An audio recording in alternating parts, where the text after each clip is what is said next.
Hello, I'm Will. I'm sailing RS600 1011. We're at the 600 Nationals at Eastbourne Sailing Club. Now, I'm going to give you a bit of a walk around my boat and sort of kind of point out a few of the bits that I've done to try and make the boat a little bit easier to sail and generally make it just faster in every way possible. And maybe you can do some of this to your boat too. So starting with the control line. So I have my kicker and downhaul take-ups along the boom. This along with racks, which makes it a little bit easier to both get the range you need. You've got the whole length of the back then, but also it keeps it nice and tidy and makes it easy for you to be able to untangle anything if you get into problems. So if I start to pull on some downhill, you'll see that the take-up quite nicely just pulls it on nicely there. And I've got plenty of range. The same for the kicker on the other side. Now, for the outhaul, I haven't got that continuous, but it is running to a friction ring at the back here on some elastic and then back to the front, just so there's plenty of stretch on that elastic so that when I do pull some on, it does still hold it and it doesn't droop in the water. Because something that can happen is if there isn't enough take-up, you might get it wrapped around your racks and then wrapped around your feet, and then it's all a bit messy when you try and do a tack. But you want to make sure the elastic's not too tight, because then it will start pulling on your control lines, which is also not very helpful. Now, something that I've got on my boat is a little bit different. A lot of people tend to have rings front here for guiding the control lines. Now, I've got a bunch of 20mm dynamic blocks from Allen, and I find these really helpful because sometimes on the reaches or maybe downwind as I'm trying to get ready to go around the mark, I'm able to pull from here and use the blocks to help me pull those controls on, which means I can normally get a longer armful than pulling from here. I can normally get a better angle, and I can now pull it on from anywhere in the boat, which is very, very helpful.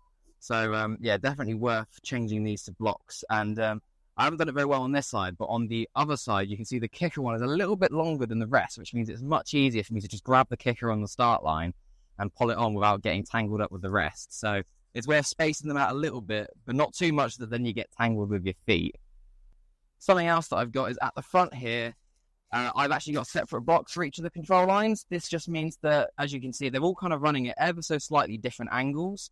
So it just means there's a little less friction, a little less stress on the blocks at angles they're not hugely happy with, but also just really easy, and they're all just spliced on with soft shackles to the racks there, and the kicker ones to the U-bolt there as well. For the downhaul here, I've got, let me take some downhaul off. I've got two blocks there that are spliced together.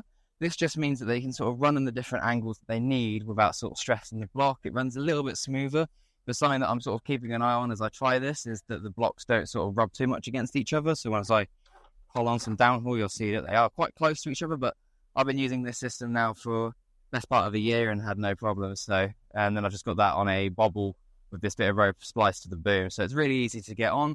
And the kind of main premise of my boat is making sure it's really quick to rig. I hate having to faff and forgetting things. So if things can be done very quickly with bobbles and various things like soft shackles, then I will opt to do that if I can. For my kicker, I've got it spliced to the back ring on the boom. So I'll just pull that sail a little bit, and you'll see here that I've got this top block, which is actually a friction ring. Now, I used to have a high-low block there, but if you don't get the splice quite right, and it can be quite fiddly with the block, it will pull it apart, so it's important to cross it over. So I recently swapped it to a friction ring with a soft shackle, and the soft shackle is just sewn to the friction ring, so the friction ring won't fall off, but then the soft shackle means I can take the kicker off the boom. If I want to take the boom off for transport or taking it home to do some maintenance or whatever, I don't have to, it's not stuck to the boat. Previously I was just taking this shackle off, but I am planning to splice this in so I can get a little bit more range. And that's the benefit of putting it on that back one, is I just get a little bit more range. So as I sort of crank on the kicker, you can see that I'm able to get a lot on, but I can also get tons off for downwind, which is really important in the light stuff. So for my trapeze lines, typically a lot of people either run them to the racks where you can splice it here to one of the fittings here, and I'm using these aero fittings, which is quite slick and smooth. I used to do that, but I found that because they're far forwards, when I go to unhook, because the elastic is forwards, it sort of pulls the hook a bit at an angle, and it was a bit of a 50-50 whether it would actually unhook from my trapeze, which is not always helpful. So having it on the deck, sort of in line where I'm standing, means that it almost always comes off me when I unhook. And then I'm using these eyes through the deck with these friction rings spliced, which means that no matter if I'm standing at the front, really far forwards, Or if I'm at the back on a really broad reach and lots of wind, the friction ring sort of follows me around the boat, which means that it's all really nice, but it then runs really smoothly. And actually, if we walk to the front of the boat quickly, you'll see that I've then just got this block here spliced around the block for my forestay. So it's all continuous with the other trapeze line, but it runs really smoothly. Some people run this directly in front of the rack. Some people have it going through the eye here as well. I've opted on my shrouds to have the plates with half holes, so it means that I've got a little bit more adjustment. I sort of play around a little bit with the mast rates to sort of see what works for me. I run my mast fairly upright. I can't remember the number off the top of my head, but it's a little bit higher than 960, which is the 690, which is the standard number. And then I've got these little fittings here, which means that downwind, when you're sitting really far forwards, I can put my trapeze line around like that, so it gets out of the way, and I can get my tiller extension a little bit further forwards, like so. So I can sit here while steering like this. Makes life that little bit easier. But also for storage and stuff, I can hook it on here when I put my cover on. On my racks, to stop the metal of the U-bolt rubbing on the racks, quite a common thing, especially if you're at the sea where the metal on metal corrosion can be really bad. I've just taken this 8mm rope, taken the inner core out, and then just threaded it through the U-bolt. It looks quite pretty, but also it just stops the rubbing there on the boat long term, which is really important. At the back here, I've recently added this bit of bungee on the tiller, which is really helpful because in a 600, too much tiller movement can be quite bad. Can end up in a swim if you're not too careful. And especially in the lighter stuff and downwind, it's really easy to end up not steering in a straight line and just end up playing the rudder too much. And so this elastic just allows me to just center the rudder quite nicely. It also makes capsize recovery really easy because the rudder is typically back in the middle and not trying to steer the boat away or back into the wind or whatever, which might cause you to then capsize again. So lots of sort of nice options there. So one new thing for my boat this year is I've added a tooth rack to the mast. This tooth rack basically has loads of benefits.